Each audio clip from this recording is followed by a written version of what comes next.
Grand and tasteful. Those are the words to describe Operation London Bridge. The plans to honor the Queen were established long ago, and they will be fulfilled with skillful precision.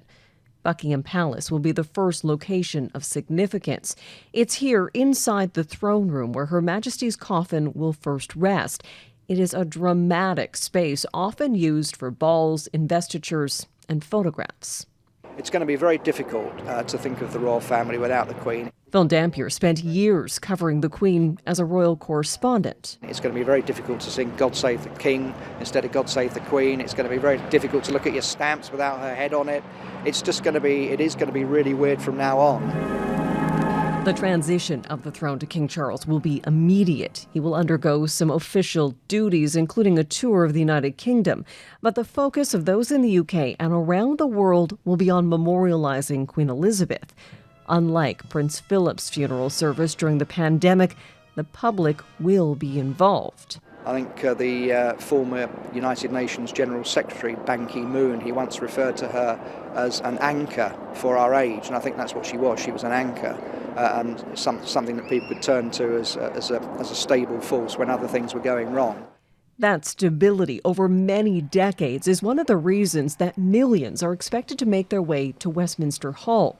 The Queen's coffin will be lying in state in the middle of the room on a raised platform, guarded around the clock. The hall in the Houses of Parliament has been used to honor sovereigns and leaders going back to 1898.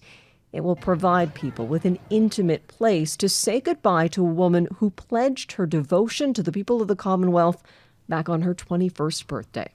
I declare before you all that my whole life, whether it be long or short, shall be devoted to your service.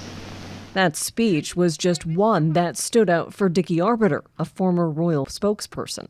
I will remember her as somebody who devoted herself to duty. If you look at the week that Diana died and the lead up to the funeral, it's the first time in her life that the Queen put family above duty. It's always been duty. Her dedication to the crown will be highlighted in services around the world, but England is where Commonwealth leaders, special guests, and royal watchers will come together to mourn. 10 days after her passing, the Queen's coffin will be driven through the streets of London. There will be bands and military guards. People of all ages will line the route.